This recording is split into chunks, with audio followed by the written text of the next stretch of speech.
Bien-aimés, bienvenue dans la vie abondante en action. De par cette chaîne, nous aurons des temps d'évangélisation, des partages pour exhorter, pour étudier la parole de Dieu, enseigner également, conformément à la source de la vie abondante, l'auteur du salut éternel, qui est notre Seigneur Jésus-Christ. Nous aurons aussi des temps de prière, selon que le Saint-Esprit nous orientera par sa grâce, pour les personnes en détresse, les affligés, les malheureux, les couples, les familles, les peuples, les nations, etc. Je vous prie de bien vouloir vous disposer afin de participer pleinement à la vie abondante pour également en jouir convenablement.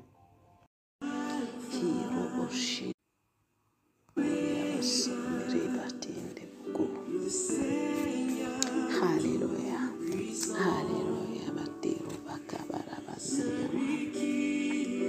Bien-aimés, nous nous retrouvons dans notre temps de partage sur le livre d'Apocalypse. Et merci vraiment pour la grâce et la fidélité de Dieu qui ne cesse de nous porter pour nous conduire, nous mener de l'avant. Et j'avoue que l'ennemi n'est pas du tout content, d'accord, de cette avancée que l'Esprit de Dieu est en train de nous mener pour en vivre à travers la connaissance de la parole. Mais une chose est certaine, nous avons la victoire de Christ Jésus qui reste effective, que rien ni personne ne peut détourner. À lui seul toute la gloire. Alors aujourd'hui, nous allons nous tourner vers Apocalypse chapitre 20.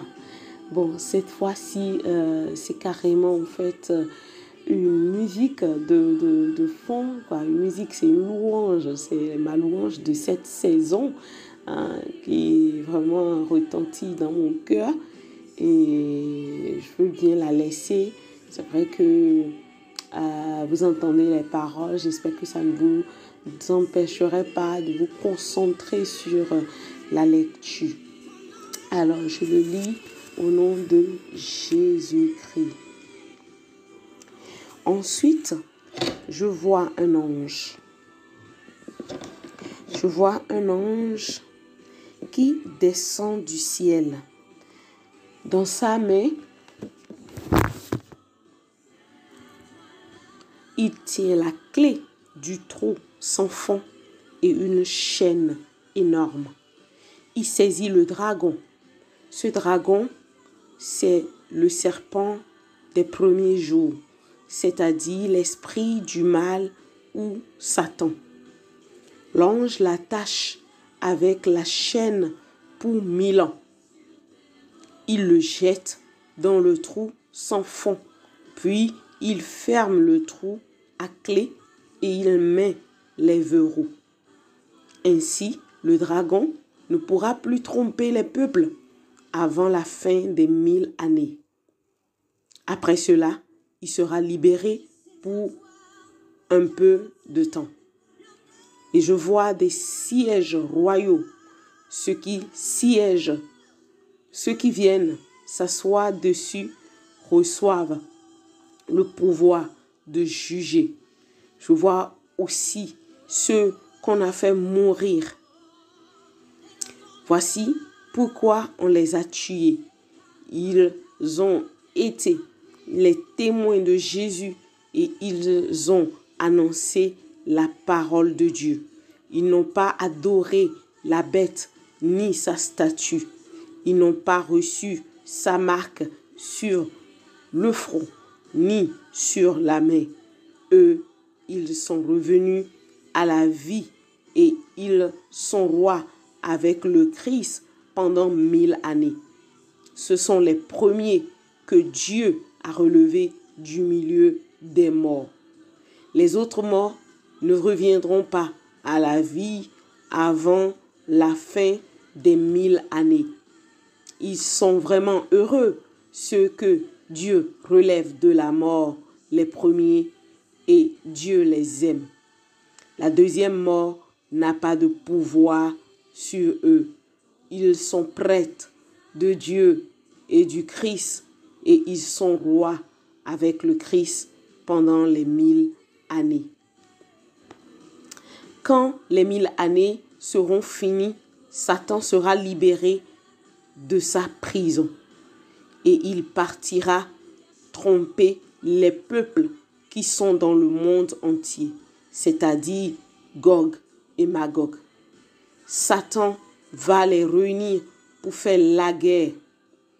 Ils sont aussi nombreux que les grains de sable au bord de la mer. Ils avancent sur toute la surface de la terre. Ils entourent le camp de ceux qui appartiennent à Dieu, la ville très aimée de Dieu. Mais un feu descend du ciel et il détruit les peuples que Satan a réunis. Puis l'esprit du mal qui les trompait est jeté dans le lac du feu et de poussière brûlante près de la bête et du faux prophète. Ils souffriront durement jour et nuit pour toujours. Ensuite, je vois un grand siège royal tout blanc avec quelqu'un qui est assis dessus. La terre et le ciel disparaissent devant lui et on ne les revoit plus. Et je vois les morts, les grands et les petits, debout devant le siège royal et des livres sont ouverts. Puis un autre livre est ouvert, c'est le livre de vie. Et les morts sont jugés selon ce qu'ils ont fait, comme c'est écrit dans les livres. La mer rend les morts qu'elle contient. La mort et le monde des morts rendent aussi leurs morts et chacun est jugé selon ce qu'il a fait. Puis la mort et le monde des morts sont jetés dans le lac de feu. Le lac de feu, c'est la deuxième mort. Et si quelqu'un n'a pas son nom inscrit dans le livre,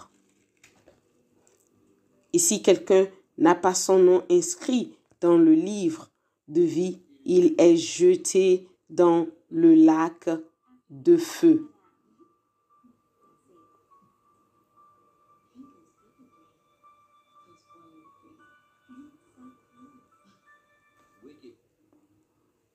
Alléluia.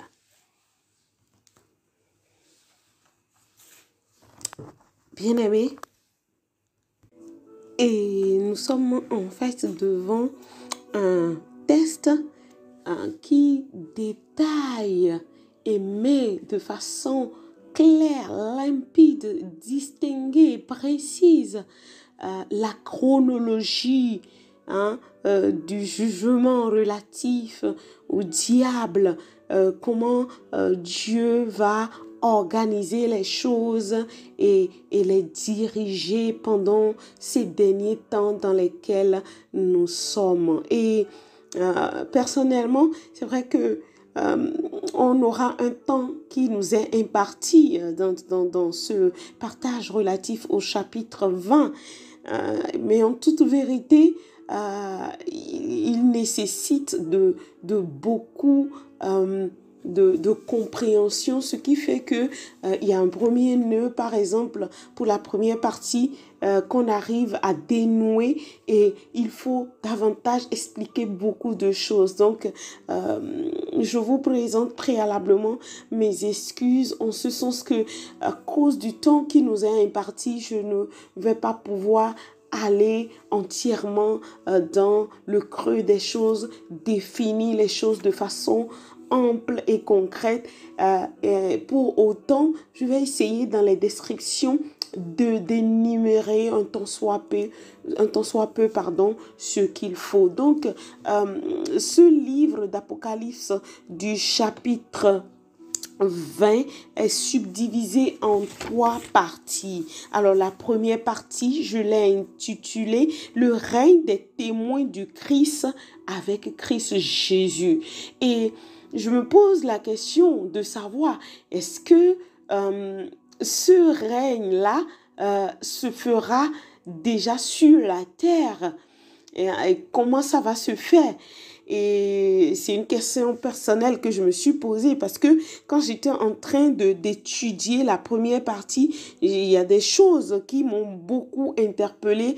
Je ne sais pas si ce serait votre cas. Par exemple, le fait qu'on dit que oui, il y a en fait des sièges royaux qui sont mis en place et les gens viennent s'asseoir là-dessus. Hein.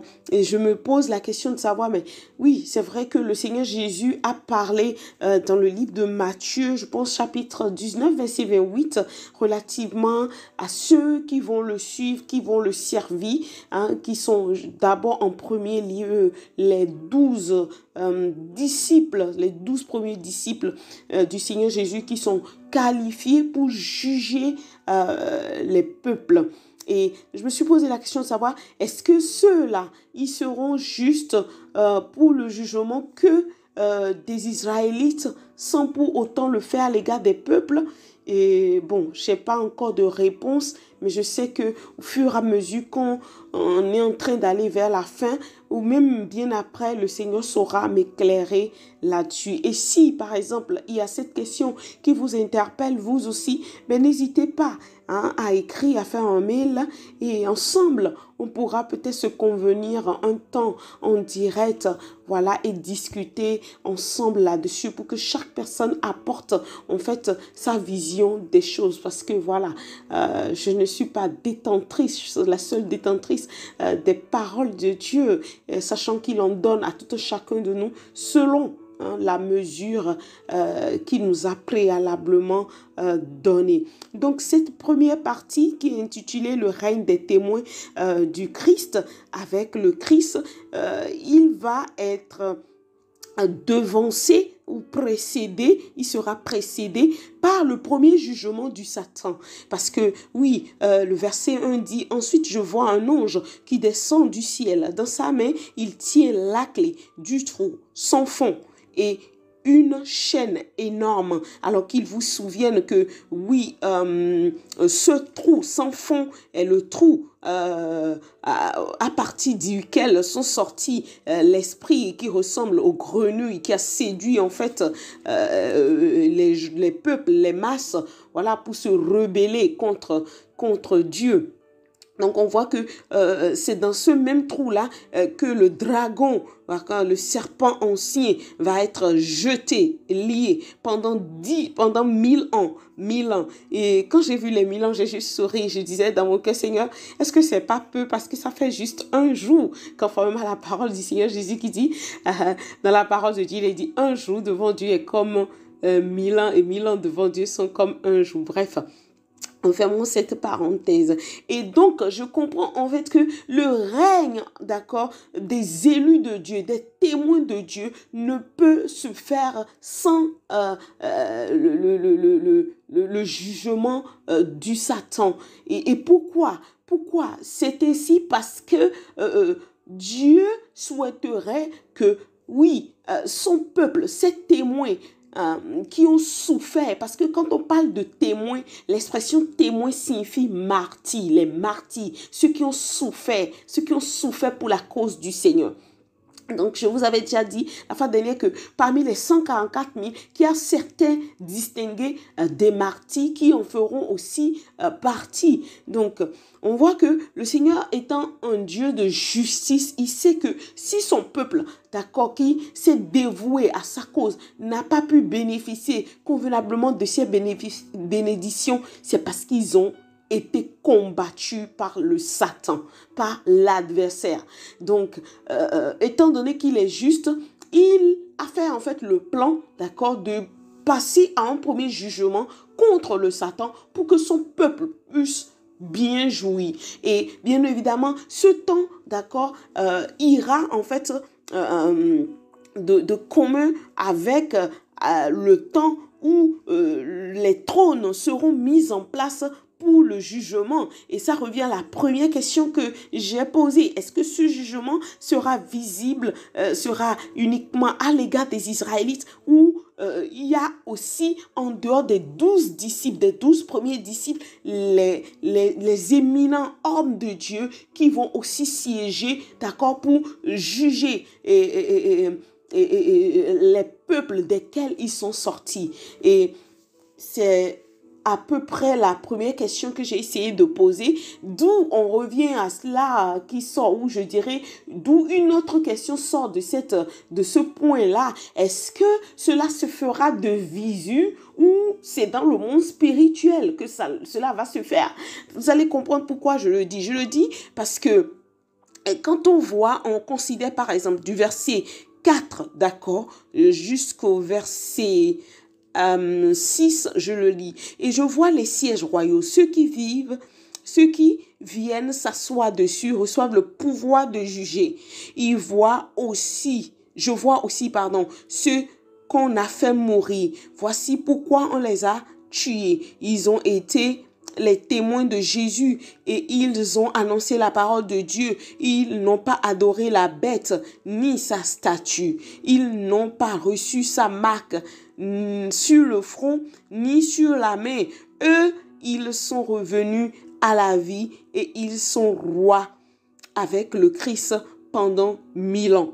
Donc, on comprend que la parole du Seigneur Jésus qui dit que les premiers seront les derniers et les derniers seront les premiers, c'est une parole qui se matérialise ici parce que ce sont les morts qui n'ont pas adoré la bête, en tout cas les martyrs, ceux qui ont souffert, les témoins qui ont souffert pour la cause de Jésus-Christ, qu'on a tués parce que ils sont morts, parce que peut-être n'ayant pas accepté de prendre le signe de la bête, ils ont été confrontés à une faim cruelle et qui n'en avaient plus de la nourriture et qui sont morts de faim, ou peut-être dans leur pays, étant donné que ils étaient en train de revendiquer quelque chose ou de doigter de doigt et interpellant les gouvernants pour leur injustice, on les a éliminés.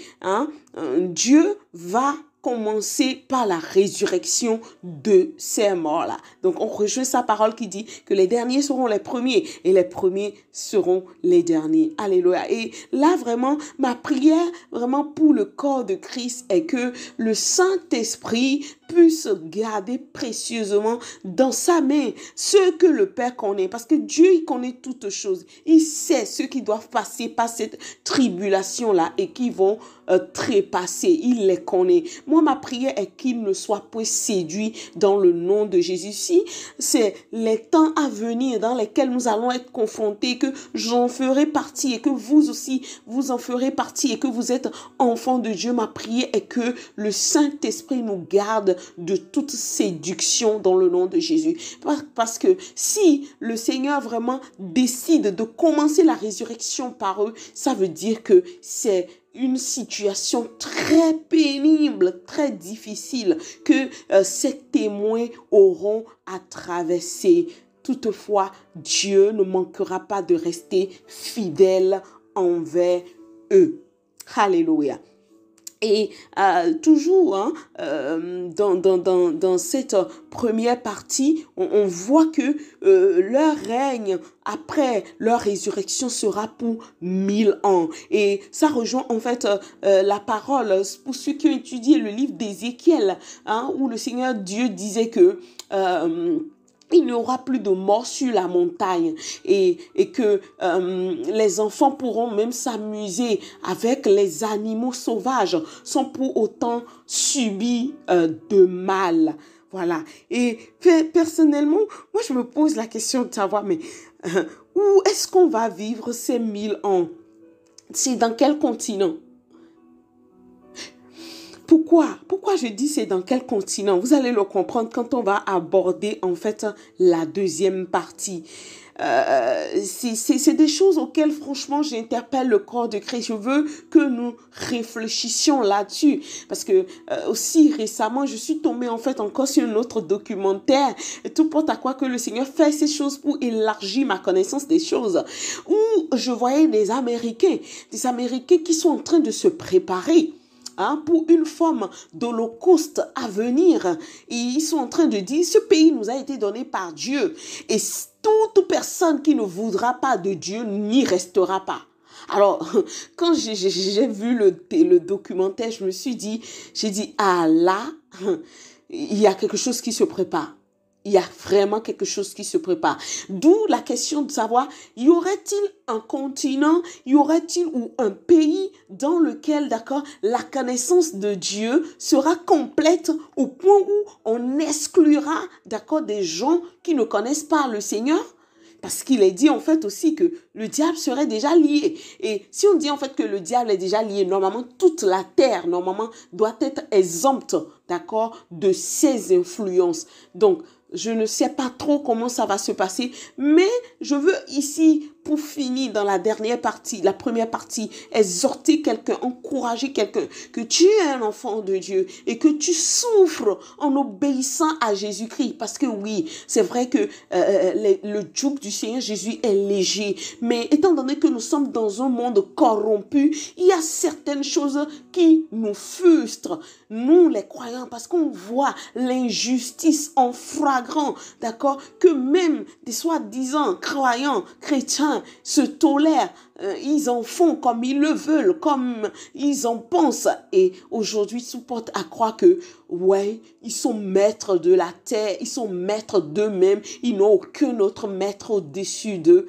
mais j'avoue que conformément à cette parole, il nous viendra un temps de rafraîchissement qui sera de 1000 ans. Et j'encourage tous ceux qui passent par des souffrances pénibles à cause de leur foi. Parce que oui, la martyrisation, si vous me permettez cet esprit, cette expression par exemple, pardon, se manifeste sous toutes ses formes, d'accord? Ceux qui vraiment passent par ces temps, je veux que vous sachiez que le Seigneur vous appelle à sa consolation.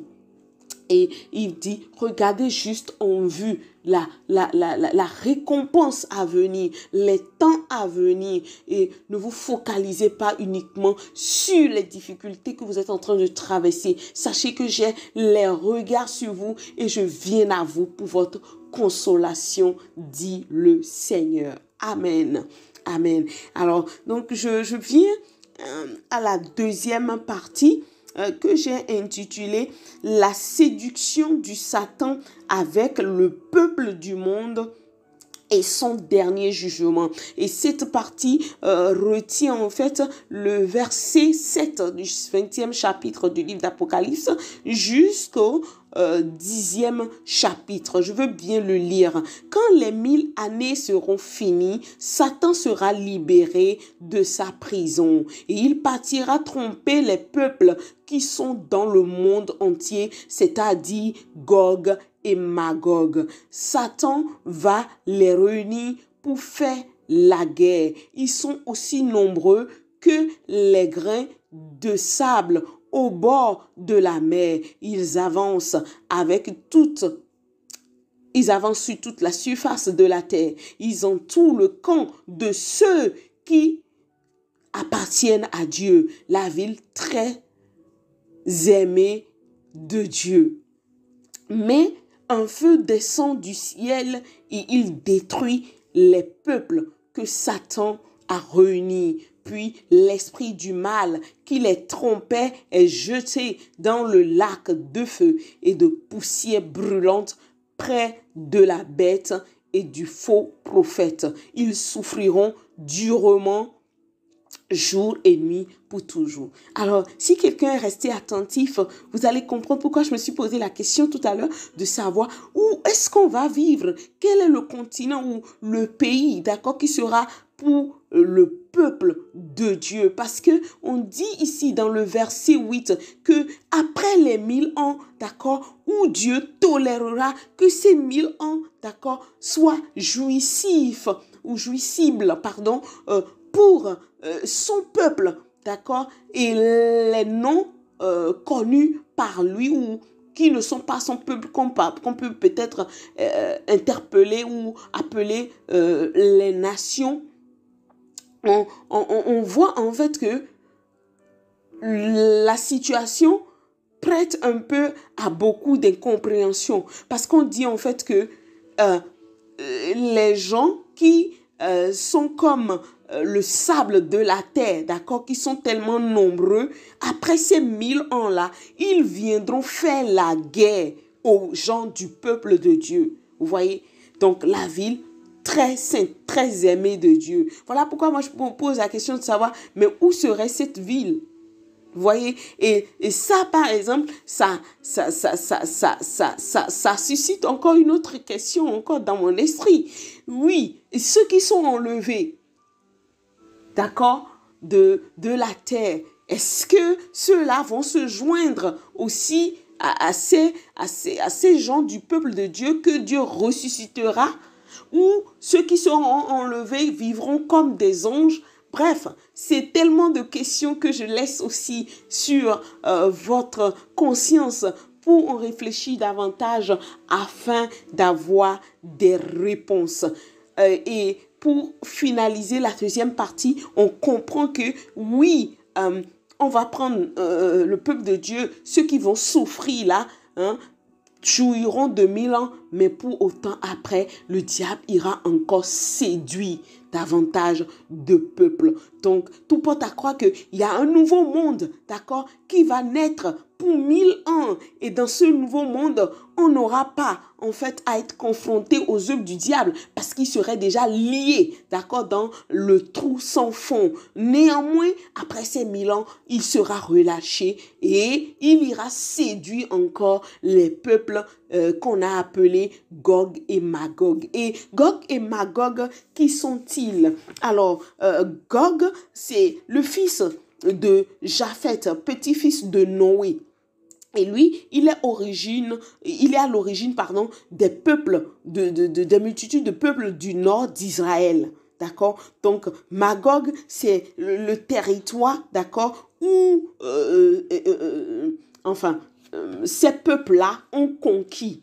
Donc, on voit en fait que c'est deux différents peuples, mais qui sont issus, en fait, originellement d'une même race, d'une même personne. Et ce sont ces personnes-là, d'accord, qui se laisseront séduire par le diable, d'accord, pour attaquer le peuple de Dieu. Et si vous êtes quelqu'un d'intelligent et qui réfléchit beaucoup et qui recherche les choses pour bien comprendre, vous pouvez voir.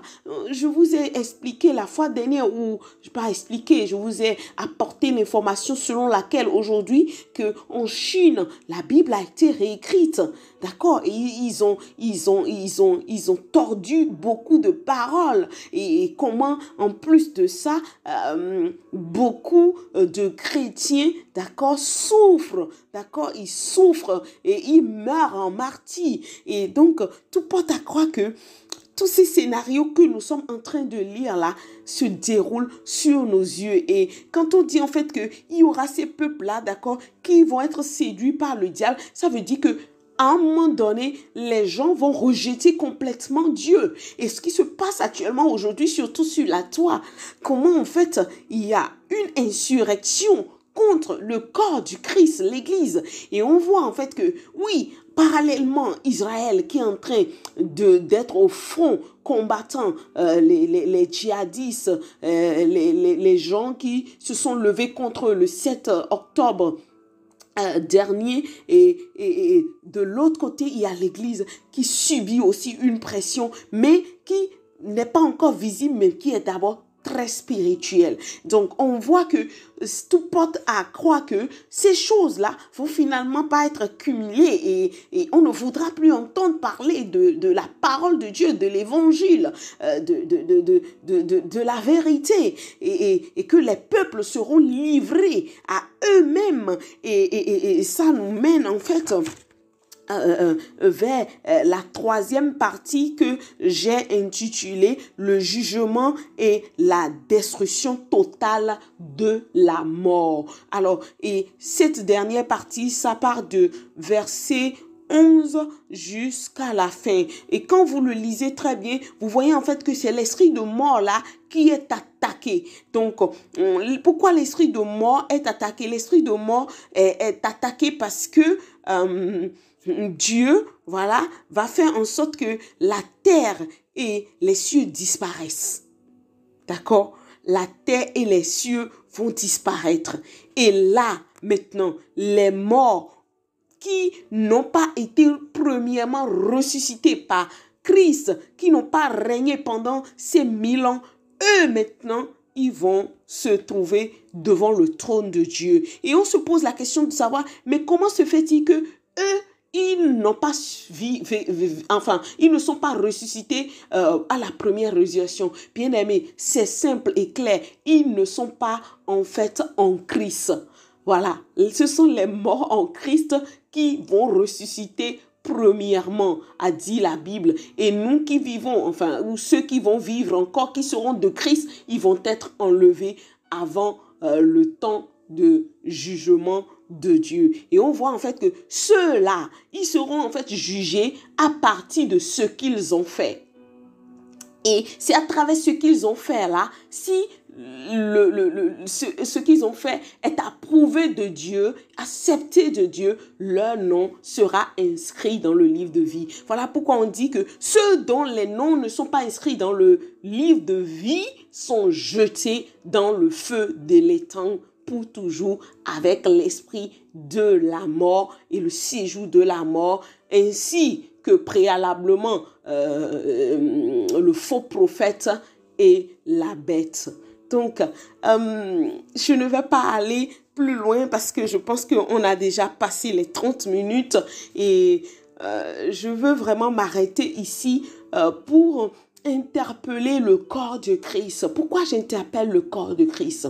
J'interpelle le corps de Christ parce que les temps que nous traversons sont des temps très mauvais. Vous voyez, même ceux qui ne sont pas amplement ou qui ne dépendent pas entièrement du Seigneur Jésus, ils le sentent, ils le vivent. Les non-croyants aussi le disent, ils le disent. Et bien aimé, c'est le moment pour nous, d'accord, de plus nous rapprocher du Seigneur, de plus nous abandonner entièrement dans sa main, de plus renoncer aux choses du ci-bas et porter nos regards sur notre patrie céleste. Porter d'abord nos regards sur les récompenses, oui, à venir. La première récompense qui aura lieu pendant ces 1000 ans où on pourra vivre encore et enfanter, jouir des bénédictions de Dieu sur la terre avant le second jugement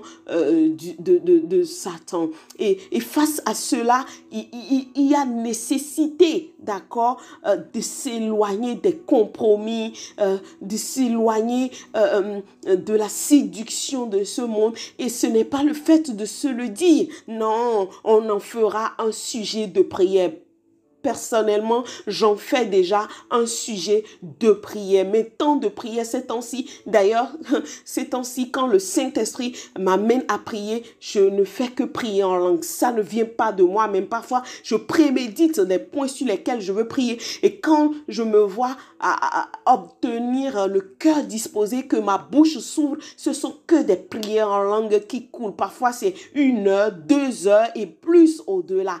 Donc, franchement, je prie que, alors que le Seigneur me donne la grâce de communiquer sa parole et de communiquer brièvement ce qui me donne de vivre dans ces temps, je prie que son esprit, d'accord, repose également sur vous et vous amène à couler dans sa vérité et dans sa volonté, dans le nom suprême de Christ Jésus. Et par ailleurs, si tu es quelqu'un et que tu entends ma voix et que tu n'es pas encore sauvé ou que tu es dans le corps de Christ et que tu n'as pas la conviction de ton salut et que tu vois qu'il y a encore des choses que tu n'as pas encore reçues de la part de Dieu, c'est le moment pour toi de fléchir tes genoux dans ton lieu secret, dans ta chambre ou dans ta douche ou quelque part où personne ne te verrait pas, ou même dans ton cœur et crier à Dieu, crier à Jésus pour dire, oh, tu n'as pas encore enlevé ton église,